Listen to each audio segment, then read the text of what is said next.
Good morning all of you. आज अपन अध्ययन करेंगे बीकॉम पार्ट फर्स्ट। सब्जेक्ट अपना है बिजनेस एडमिनिस्ट्रेशन, व्यवसाय प्रशासन। पेपर फर्स्ट, बिजनेस लॉ, व्यापारिक संनियम। पिछले वीडियो में अपन ने अध्ययन किया था व्यापारिक संनियम के सिलेबस के संबंध में। आज अपन भारतीय अनुबंध अधिनियम का अर्थ एवं इसकी विशेषताएं या प्रकृति के संबंध में अध्ययन करेंगे।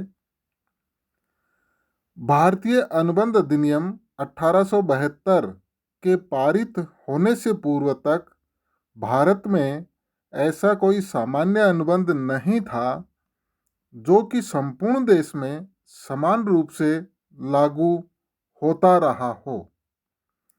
देश के उच्चतम न्यायालयों में अंग्रेजी विधान को ही निर्णयों का मूल आधार माना जाता था, किंतु अन्य स्तर के न्यायालयों में किसी भी विशिष्ट कानून को नहीं माना जाता था।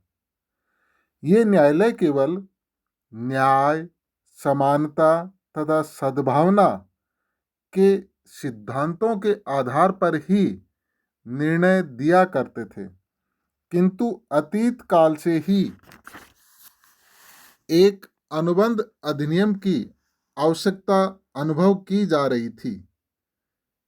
यह आवश्यकता तभी पूरी हो सकी जबकि सन 1872 में भारतीय अनुबंध अधिनियम लागू हुआ।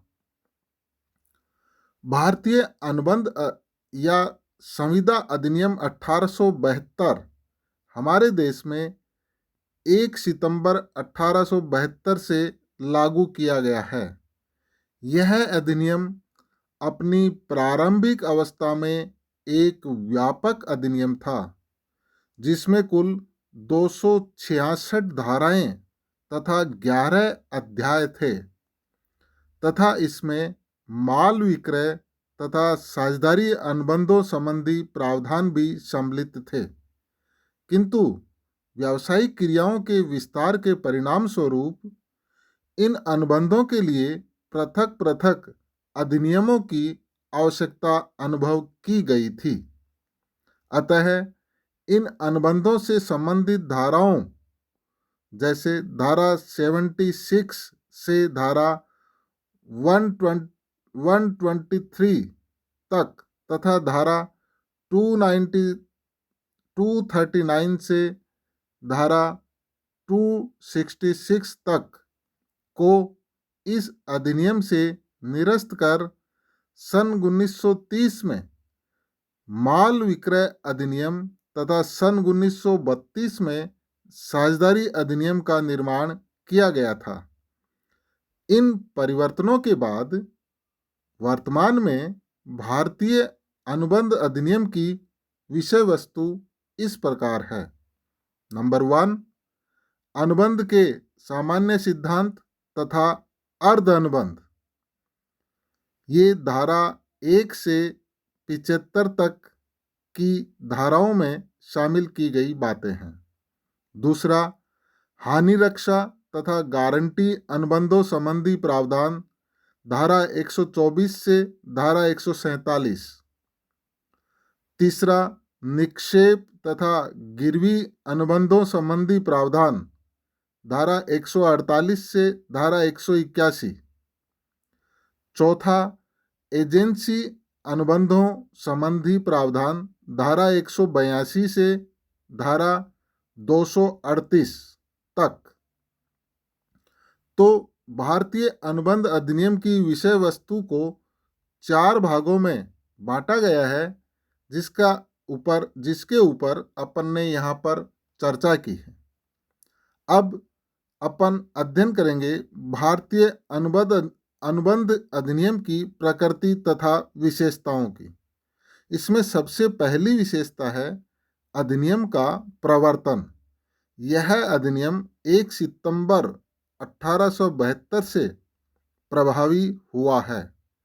यह अधिनियम इस तिथि से पूर्व हुए अनुबंधों को प्रभावित नहीं करता है, अर्थात यह भूतकालीन प्रभाव से लागू नहीं होता है। इसलिए 1 सितंबर 1872 से पूर्व किए गए किंतु इस तिथि के बाद प्रवर्तनीय अनुबंधों पर ही यह अधिनियम लागू नहीं होता है। दूसरा, अधिनियम का विस्तार। यह अधिनियम जम्मू कश्मीर राज्य को छोड़कर संपूर्ण भारत में लागू होता है। तीसरा, अधिनियम की उपयुक्तता या प्रयोग्यता। यह अधिनियम भारत में किए गए सभी अनुबंधों पर लागू होता है। इस अधिनियम के सभी प्रावधान भारत के सभी हिंदुओं एवं मुसलमानों द्वारा किए गए सभी अनुबंधों पर समान रूप से लागू होते हैं। इस अधिनियम के प्रावधानों को हिंदू लॉ या मुस्लिम लॉ के प्रावधानों पर वरीयता दी जाती है, अर्थात इस अधिनियम के प्रावधानों का इन दोनों विधियों पर अभिभावी प्रभाव होता है। चौथी विशेषता है संपूर्ण एवं सर्वांगीण नहीं। इस अधिनियम की एक विशेषता यह है कि यह अधिनियम पूर्ण एवं पर्याप्त या सर्वांगीण नहीं है। यह अधिनियम केवल अनुबंध के सामान्य सिद्धांतों तथा कुछ विशिष्ट अनुबंधों की व्याख्या करता है। इसमें व्यवसाय से संबंधित कई महत्वपूर्ण अनुबंधों के लिए कोई व्यवस्था नहीं है। पांचवी विशेषता है अनुबंधों से उत्पन्न दायित्वों की व्याख्या। अनुबंध अधिनियम की एक प्रमुख विशेषता यह भी है कि यह अधिनियम उन दायित्वों का संनियम है जो अनुबंधों के परिणाम स्वरूप उत्पन्न होते हैं। दूसरे शब्दों में अपन ये कह सकते हैं कि यह अधिनियम अनुबंधात्मक संबंधों के कारण उत्पन्न होने वाले दायित्वों का संनियम है। जो दायित्व अनुबंध के कारण उत्पन्न नहीं होते उनके संबंध में यह अधिनियम लागू नहीं होता है। व्यवहार में कुछ ऐसे ही दायित्व उत्पन्न होते हैं, जैसे उदाहरण के लिए न्यायालयों के आदेशों से, अपराधपूर्ण कार्यों से, प्रन्यासों के सृजन से, पति पत्नी के आपसी संबंधों से भी पक्षकारों के दायित्व उत्पन्न होते हैं, किंतु अनुबंध अधिनियम इन दायित्वों की व्याख्या नहीं करता है। छठी विशेषता है अनुबंधों के सिद्धांतों एवं सीमाओं का उल्लेख।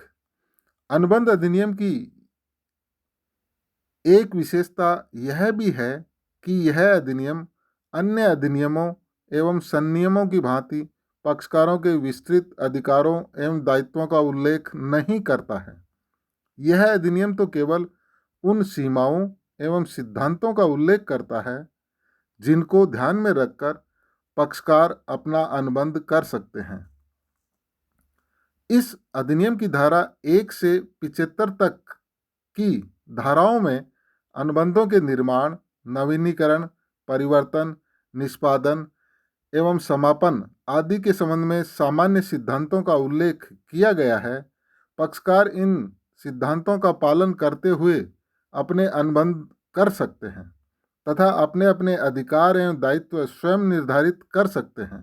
इस प्रकार यह अधिनियम पक्षकारों को अपने अनुबंधों के अंतर्गत अपने अधिकार एवं दायित्व उत्पन्न करने का अवसर प्रदान करता है, किंतु शर्त केवल यही है कि पक्षकार अपने अनुबंध करते समय देश में प्रचलित किसी भी अन्य राजनियम की व्यवस्थाओं का उल्लंघन कभी नहीं करे।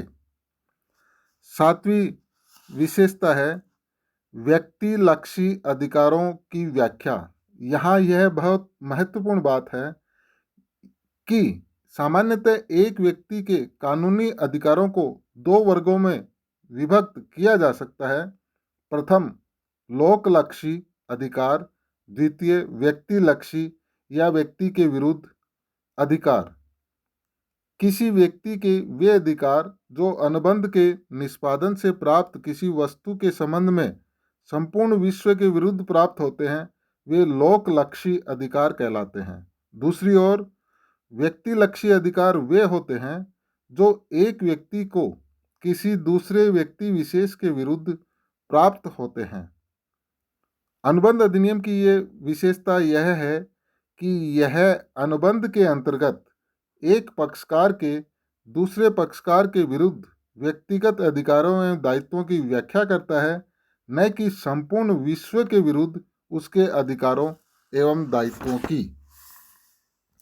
तो ये 7 इसकी विशेषताएं हुई भारतीय अनुबंध अधिनियम की। इसके बाद अपन अध्ययन करते हैं अनुबंधों के कानून का क्षेत्र।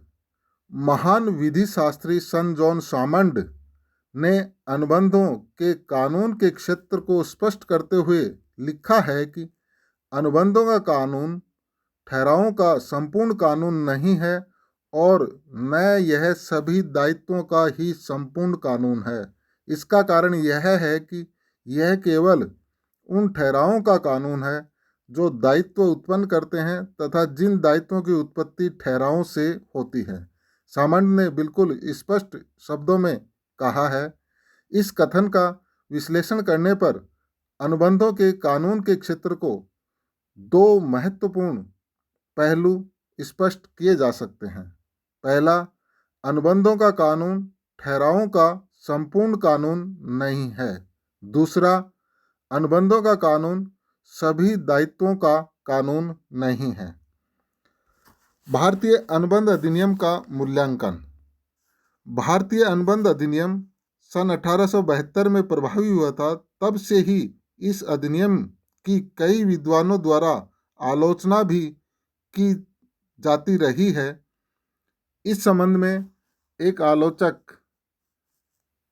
न्यायमूर्ति डॉक्टर स्टोक्स ने लिखा है कि अनुबंध अधिनियम की व्यवस्थाएं अधूरी है तथा कहीं कहीं अस्पष्ट भी है। इसकी कटु आलोचना करते हुए सर पोलक ने तो यहाँ तक लिख दिया कि यह सबसे निम्नतम कोटि की संहिता है।